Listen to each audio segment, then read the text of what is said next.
Il est 8h16, le petit déjeuner politique ce matin. C'est Emmanuel Vargon, ministre délégué au logement et auteur de Bienvenue en politique aux éditions Calman Lévy. Bonjour Emmanuel Vargon. Bonjour Patrick Roger. On va parler immobilier, pénurie dans la construction de logements, nucléaire aussi dans un instant. Mais avant cela, tout de même, j'aimerais avoir votre réaction à l'agression de l'enseignante à Comble-la-Ville avec cette vidéo qui a été virale. Et puis, beaucoup de questions et d'interrogations autour des conditions des enseignants et des professeurs, des conditions d'enseignement. Ce comportement est absolument inadmissible. Évidemment, l'agression est choquante.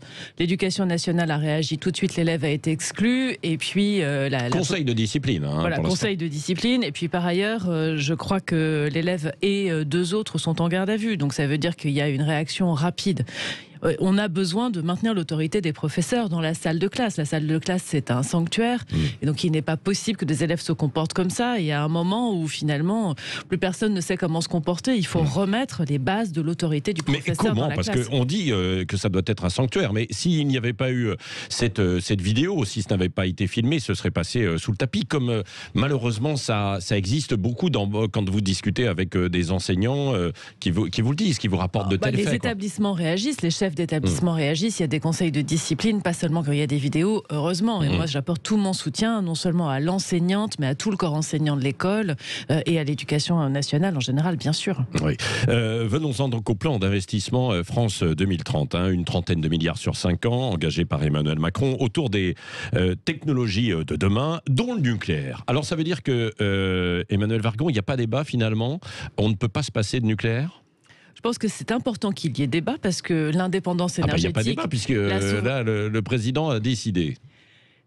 Il y a débat, il y aura débat sur savoir quelles sont nos grandes orientations énergétiques. Ce qu'on sait aujourd'hui, et c'est déjà dans la loi, c'est qu'on vise 50% de nucléaire en 2035. C'est déjà dans la loi, elle a été adoptée il y a quelques années, elle a été réadoptée au début du quinquennat. Et pour avoir 50% de nucléaire dans la production énergétique, d'électricité en 2035, ça veut dire qu'on a besoin de continuer à investir dans le nucléaire. Ça veut dire qu'on a besoin de nouveaux nucléaires. Et je pense que c'est un élément important. Pour produire de l'électricité, on a besoin d'une énergie qui n'émet pas de gaz à effet de serre, puisque notre enjeu, c'est quand même la lutte contre le réchauffement climatique. Et pour ça, on a besoin d'un côté de nucléaire et de l'autre d'énergie renouvelable. Pas possible d'opposer les deux. Moi, je ne crois pas qu'on sait faire avec 100% d'énergie renouvelable. On a besoin d'une base qui ne dépend pas des conditions climatiques, du vent, du soleil, etc. Et donc, on a besoin d'une base de nucléaire. Après, notre enjeu, c'est de sortir du charbon. C'est ce que nous faisons en fermant les dernières centrales à charbon et j'y ai participé. Il nous en restait 4. C'était une erreur de fermer Fessenheim. Fessenheim, c'est pas une centrale à charbon, c'est une centrale nucléaire. Une nucléaire, justement. C'était la plus ancienne en service. Oui. C'est aussi une centrale qui est sur une faille sismique. C'est une centrale dans une zone sur la plus grande nappe phréatique d'Europe. Donc on a aussi besoin de regarder les risques associés. Politique. C'était une décision. C'est surtout la plus ancienne centrale et nous savons que nous aurons besoin de renouveler. Beaucoup de spécialistes disaient qu'il n'y avait pas forcément besoin de fermer Fessenheim et qu'elle pouvait en fait se poursuivre et qu'il s'agissait de la moderniser. Et toutes les centrales que nous avons aujourd'hui, les centrales nucléaires, sont des centrales anciennes qui ont entre 30, 40 et parfois un peu plus de 40 ans d'âge. Et donc de toute façon, certaines ont vocation à fermer et d'autres technologies nucléaires ont vocation à arriver. Oui, donc on ne peut pas se passer du nucléaire, contrairement donc à l'Allemagne qui avait dit on ne va pas vers le nucléaire, quoi. L'Allemagne a fait un choix différent, mais l'Allemagne a rouvert massivement des centrales à charbon et avec le combat primordial qui est la lutte contre le réchauffement climatique, le nucléaire n'émet pas de gaz à effet de serre quand le charbon en émet massivement. Oui. Alors en tant que ministre du Logement, vous vous êtes attaqué aussi aux passoires thermiques. Où est-ce qu'on en est de MaPrimeRénov' pour essayer de renforcer l'isolation des logements? Alors MaPrimeRénov', ça marche toujours très bien. On va atteindre environ 800 000 primes demandées cette année. On en a déjà 550 000 demandées. On en a déjà 280 000 presque 300 000 payés, donc des gens qui ont demandé MaPrimeRénov' en début d'année et qui ont vu l'argent arriver sur leur compte en banque. Donc c'est inespéré, c'est le double de ce qu'on pensait faire. Et il y a un vrai engouement des Français maintenant pour faire des travaux. MaPrimeRénov', les nouveautés, c'est que ça a été ouvert aux propriétaires bailleurs. donc les propriétaires qui mettent en location les maisons ou les appartements, et qu'on a simplifié pour les copropriétés, puisqu'avant, dans une copropriété, vous étiez, mettons, 60 copropriétaires, il fallait faire 60 dossiers de demande de prime. Maintenant, vous êtes 60 copropriétaires, vous faites un dossier. Donc voilà, c'est en train de se démocratiser, c'est en train de se développer, et c'est très bien. On a beaucoup de passoires thermiques, enfin de logements qui sont très très mal isolés, il faut qu'on aille vite. Notamment pour les plus modestes. Est-ce que vous vous attaquez aux passoires thermiques dans le parc des logements sociaux? Parce qu'ils sont souvent très très mal isolés.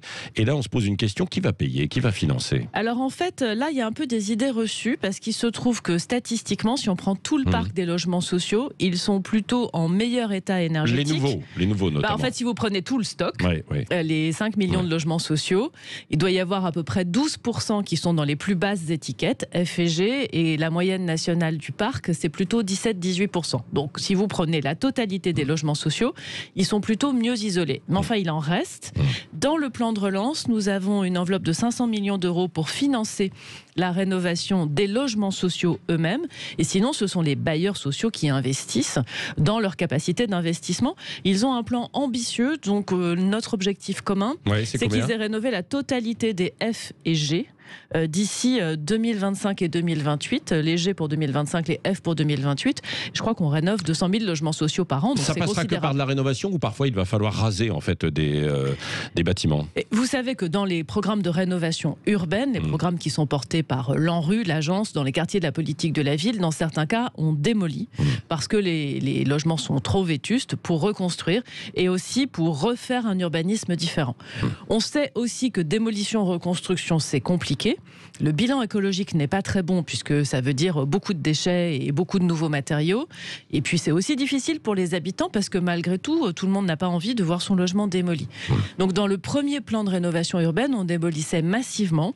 Aujourd'hui, on démolit moins et on réhabilite plus. Il nous arrive de continuer à démolir, mais c'est plus rare. Bon, donc l'une des réponses, si je vous écoute, Emmanuelle Vargon, à l'envolée en fait de la facture énergétique pour beaucoup de foyers, ça passe par l'isolation en fait des bâtiments et des maisons. La bonne réponse, c'est de consommer moins d'énergie. Consommer moins d'énergie parce que c'est bon pour la planète. Est-ce que vous allez lancer de nouvelles campagnes?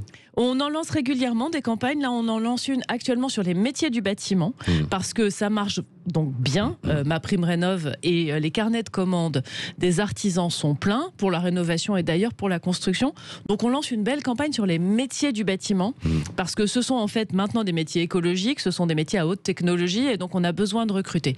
Et on fait des campagnes régulièrement sur, savez-vous, vous pouvez bénéficier d'aides, voilà lesquelles. Et sur la baisse du chauffage, également. Oui, et aussi sur les économies d'énergie. Et puis à partir de l'année prochaine, on lance Mon Accompagnateur Rénov', qui va avec MaPrimeRénov', c'est-à-dire la simplification du service public, parce qu'on ne sait pas toujours très bien à qui s'adresser. Quand il y a des pubs, on n'est pas trop sûr si c'est un service public ou si c'est un acteur privé.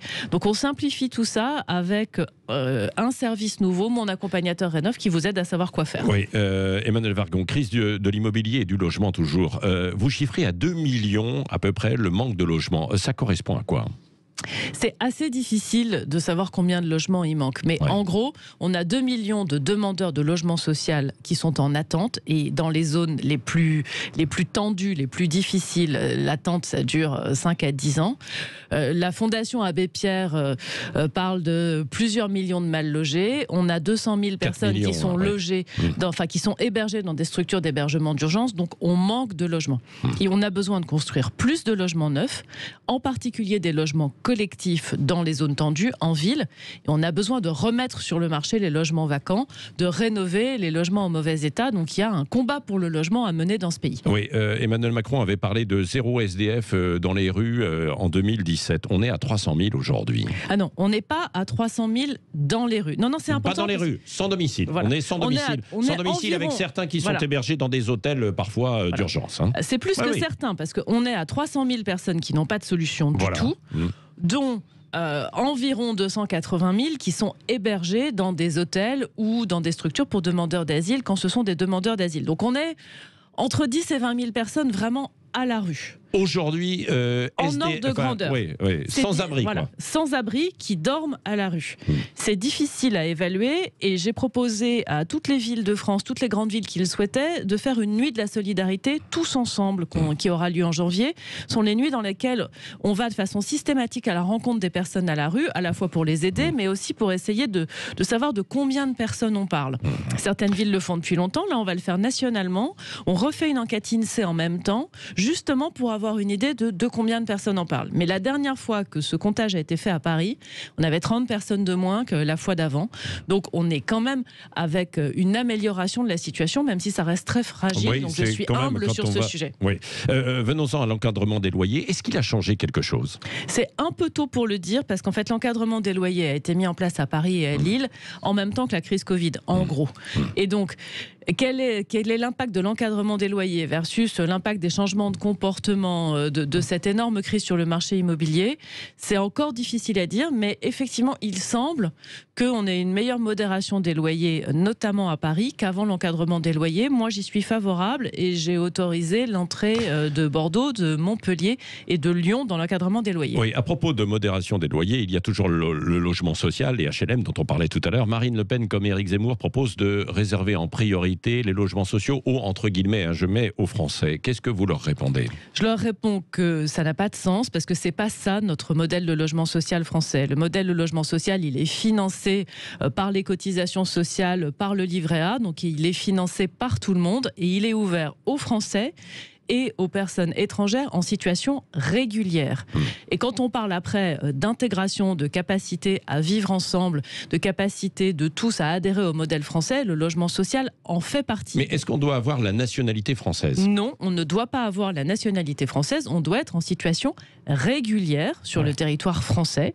Et les étrangers en situation régulière ont le droit d'avoir accès au logement social et ça concourt à leur intégration au vivre ensemble. Peut-être que dans un deuxième temps, ils iront jusqu'à la nationalité française, ils sont sur le sol français avec des papiers, ils payent le logement social à travers les cotisations patronales qui financent ensuite le modèle du logement social, à travers le livret A, il n'y a pas de raison qu'il n'y ait pas accès.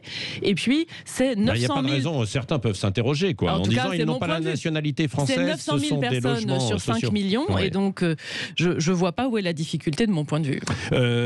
Sur un plan politique, Emmanuel Vargon, il y a eu ce week-end, alors qu'Édouard Philippe réunissait ses troupes à droite, vous avez fait la même chose à gauche, si je puis dire, en tant que ministre venant des rangs socialistes, avec Emmanuel Macron, il y avait Le Drian, Dussopt. Pourquoi? C'était pour rappeler à tout le monde que la Macronie doit reposer sur deux jambes, c'est-à-dire d'un côté peut-être à droite, mais aussi de l'autre à gauche? Moi, je suis membre d'un parti de la majorité présidentielle qui s'appelle Territoire de Progrès et qui porte des valeurs sociales démocrates à l'intérieur de cette majorité. C'est important pour nous de dire que nous sommes dans la logique du président de la République, dans un dépassement des clivages traditionnels droite-gauche, mais que nous arrivons avec des valeurs de gauche, des préoccupations social-démocrates sur la lutte contre les inégalités, la mixité sociale, la transition écologique pour tous, notamment, des combats sociétaux qui ont d'ailleurs été très fortement portés par cette majorité. Je pense à la procréation médicalement assistée par ailleurs. Et donc c'est important de dire que nos valeurs sont présentes dans le socle porté par cette majorité aujourd'hui et porté par le président de la République demain s'il décide de se présenter. Oui. Donc c'est bien un acte à l'intérieur de la majorité, mais sur des sujets qui nous sont chers et que nous souhaitons voir vivre dans le débat. Oui, parfois ça vous fait grincer des dents quand il y a des décisions qui sont prises et qui viennent plutôt de la droite au sein de ce gouvernement? En fait, moi, j'ai accepté en rentrant dans ce gouvernement la logique du dépassement, c'est-à-dire de dire que les vieilles recettes, entre guillemets, de droite ou de gauche appliquées à nos problèmes de société ne marchent plus. Si vous prenez le sujet de la sécurité, il est de droite et de gauche en réalité, parce que les premières victimes de l'insécurité, les premières victimes des agressions, etc., elles ne sont pas forcément dans les quartiers les plus bourgeois, elles sont aussi dans les quartiers populaires. Et le droit à la sécurité, c'est un droit pour tous, et c'est un droit d'égalité des chances. Donc là, vous reconnaissez qu'il y a eu un déni de la gauche à un moment donné sur ces questions d'insécurité? Oui, je pense que la gauche traditionnelle, parfois, a refusé de voir que la sécurité était un droit absolu et que ce droit, il fallait le porter fortement. Oui, ce qui explique peut-être la radicalité dans les intentions de vote aujourd'hui vers Éric Zemmour, Marine Le Pen? Moi, je crois qu'il faut qu'on porte un socle équilibré d'égalité des chances réelles. Et dans cette égalité des chances réelles, il y a bien sûr le logement, on en parlait, on a besoin de logement. Il y a la sécurité, il y a l'éducation, avec une éducation, un droit à l'excellence éducative partout. Et c'est vraiment ça, je pense, qui nous anime tous. Et c'est en parlant des vrais sujets pour les Français qu'on arrivera, j'espère, à sortir des invectives, des anathèmes, des provocations en tout genre. Merci Emmanuelle Vargon, ministre déléguée au logement, qui était avec nous et auteur, je le signale au passage, de Bienvenue en politique aux éditions Calman Lévy.